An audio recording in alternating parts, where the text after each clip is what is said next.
Hello and welcome to another episode of the Kids Media Club podcast. I'm Joe Redfern. I'm Emily Horgan, and our EVP of Technical usually gives me hassle about my squeaky chair, and I'm about to give him hassle about the birds that I can hear really clearly singing in the background against the blue sky in Annecy. Andy Williams.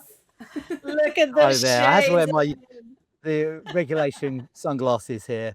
Yeah, I'm in Annecy Animation Festival, and it's very, very hot. So I hate to be the English guy that's complaining about it being too hot, but it's dangerously close to being too hot. Oh, mate. It's lovely. I saw you post that on LinkedIn, and I was like, I usually run to like your post. I'm like, oh, should we be any more British?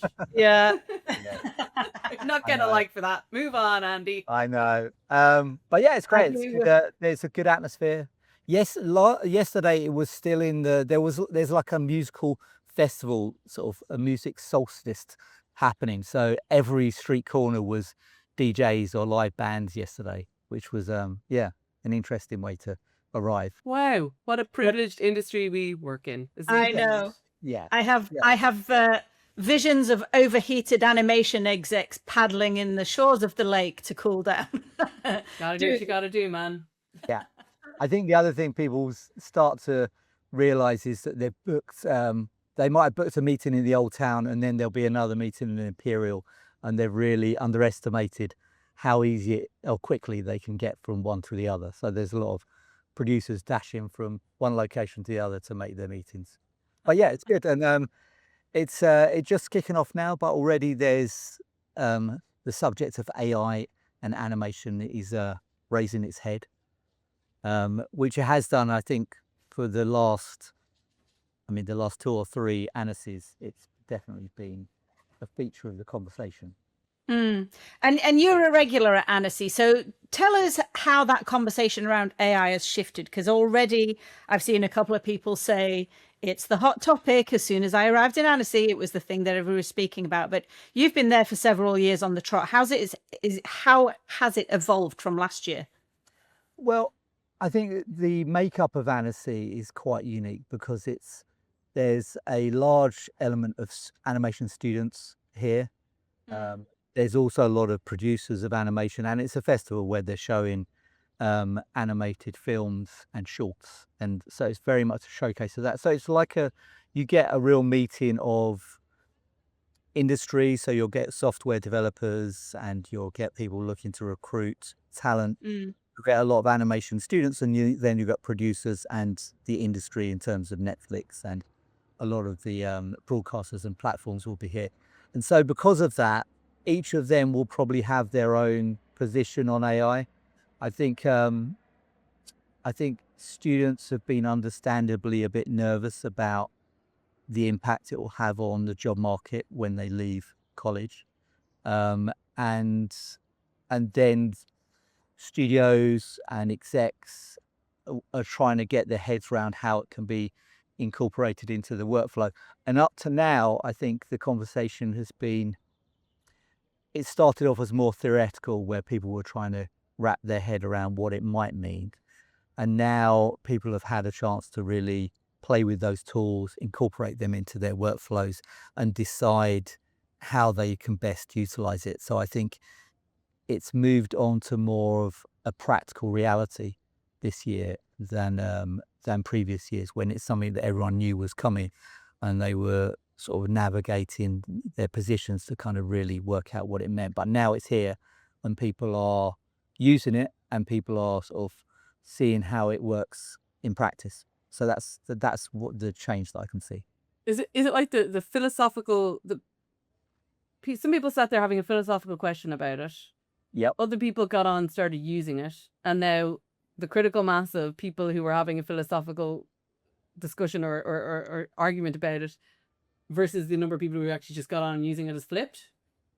Yeah, I think so. There's definitely a lot of, there will be AI animated movies that are part of the festival. And so there are definitely people who are kind of using it. But in some ways I think you get the feeling that maybe the people that are embracing it or kind of pragmatically using it, that contingent is definitely growing.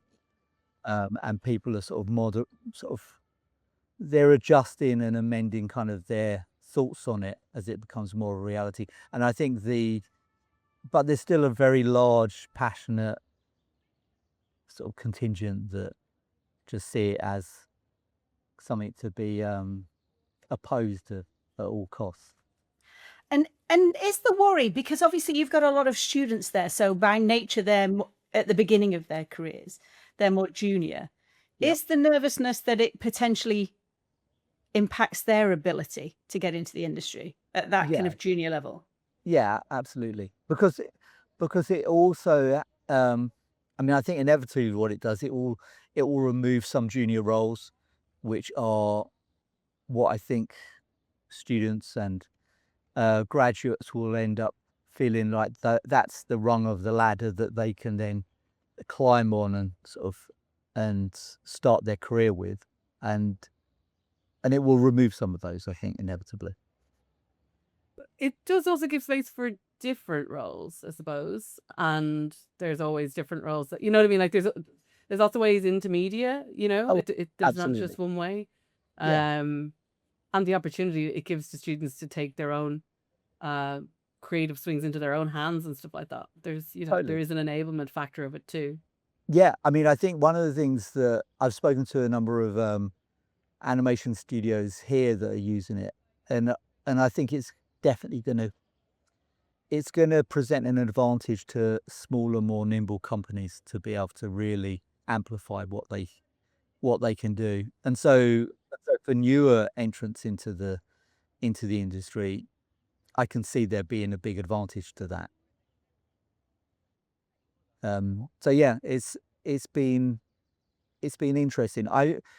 One of the things I think is going to fall away a bit is that this idea that there's like an AI animated category. I feel like that reminds me a bit of when Toy Story came out and you had a different category for CGI animation, whereas now CGI animation is kind of everywhere. Even in a stop motion animated movie, there'll be elements of CGI animation. So it becomes a bit of a meaningless category. And I think in the same way, AI animation will become a little bit meaningless as it will kind of feature in so many different varieties of animation. And I think hybrid animation is kind of going to be the way people are going to use it. I don't think you're going to get a lot of people where it's just wholly done with AI and generative AI. I think it's going to become a component of an overall hybrid animated kind of way of approaching it. Mm. It feels like we've been in this movie before in terms of those technological advancements that come along, and for a while everybody talks about them, and then they either disappear or they just become so embedded into that creative process they almost, I mean, it's picks and shovels, isn't it? It's part of that creative process as you go along. So as someone who's never been to Annecy and who would love to go, I want to know, what does a typical day look like, Andy? Tell us. I mean, obviously you're highfalutin and high flying and having all of Yeah, these high powered yeah. meetings. There'll be a lot of meetings. Some people will just be based permanently at the Imperial, which is the kind of the very grand hotel. So they'll be permanently placed in the bar there, and everyone will come to them. And so they'll have kind of a table that they won't really have to move from. And then Do you need to like have a ticket? Do you buy it? Like, will you buy it? Do you buy a table buy a and stuff? ticket to Annecy and MIFA. And MIFA is effectively there's a sort of a tent that's next to the Imperial where there'll be a lot of stands, so that you'll have people like Moho Animation, Blue Zoo will have a stand, you'll have Animation UK will have a stand there. And so there'll be that element of it, and that opens tomorrow. And then there'll be the festival element. And the festival, there's cinemas throughout Annecy, and so there'll be different screenings and festivals on across the town. And then for a lot of producers, they'll be taking meetings kind of in different bars across Annecy. And quite a lot of people will come without getting a ticket, and they'll just take meetings by the lake or in the cafe, which lake is kind of this in the year. lake on a on a boat. So there's kind of a lot of different ways that people approach it. Okay, so if me and Joe are going to go next year, right? So you've got the Imperial, where it Yep. looks like the main thing. You've got the Old Town. I Yep. suppose it was a bit like what used to be with the, yeah, it's a little bit like MIPCOM. You don't have to have, well, you can get away with not having a ticket. Yeah, I totally. suppose, what's the walking distance? Because if it's 38 degrees,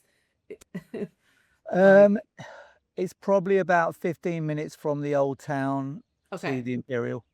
yeah. And is it the Imperial in the center of the city? It's quite hard to kind of work. No, not really. I mean, I'm not quite sure where you'd say the center was. It's all spread out around the lake. Yeah, I mean, they're kind of on one end of the lake, really. And I mean, maybe you do, but I don't tend to really venture out beyond the Imperial. There's not so much out on that side. So your kind of route is often the Imperial on one end and then the kind of the edges of the Old Town on the other. There'll be people that are more Annecy experienced that will tell me that that's all wrong and that there's somewhere that I should be going past the Old Town or past the Imperial. But that tends to be kind of the map that I think a lot of people use. And presumably people are looking for funding. Yes. So, for instance, we're at Vi Queens, which is a animated feature film that I'm involved in. We're presenting on Thursday, and to market the movie. So the people definitely use it as a platform to do that. And because it doesn't have, in a way, because it isn't quite so commercial in its reputation as something like MIT, in some ways it helps because it's more of a soft sell. You don't feel like you're really selling the movie, although you are. You're celebrating the movie. Exactly. Yes. Yeah, rather than gurning for the sale. With the emphasis on the sell of celebrating. Not working Exactly. marketing for nothing, Redfern. So yeah, it's the sell part of it is definitely an important component.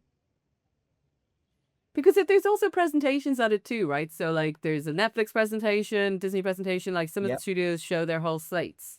Absolutely. As like kind of like an overview. Yeah. And Netflix recently have used it far more to make announcements about animated movies and they've used it as a space to have sort of exclusives and breaking news, really. And I think that's something that's developed more over the years. I think it's become more of a place for that than it had been. Yeah. I think that's later in the week. I'm waiting. I have my bugs on the inside for that one. But yeah, it's a special spot. And I mean, I think I'm right in saying that it's the oldest animation festival, definitely in Europe. It might be in the world. So it's definitely got that history there as well. Great. I have one more operational question. Sorry, I'm just getting into plan my whole. Is the accommodation as bad as everyone says it is? Because like people have said to me, like, as bad? As bad? Is it? Yeah, hard to get. It can be. I mean, I'm in the West Annecy, I think that's right. Quite on the outskirts. So my walk-in is about 45 minutes. Yes. And so 45 minutes and 38 degrees is no crap. No. Exactly. If it was 22, it'd be beautiful. You'd be like, yeah, of course. And you're booking it. You're like, of course I'll take that walk. Yeah. That's a nice time to set the head in the morning. Yeah, and hopefully that'll. So yeah, it's about a 45-minute walk in from, and I think that's not unusual.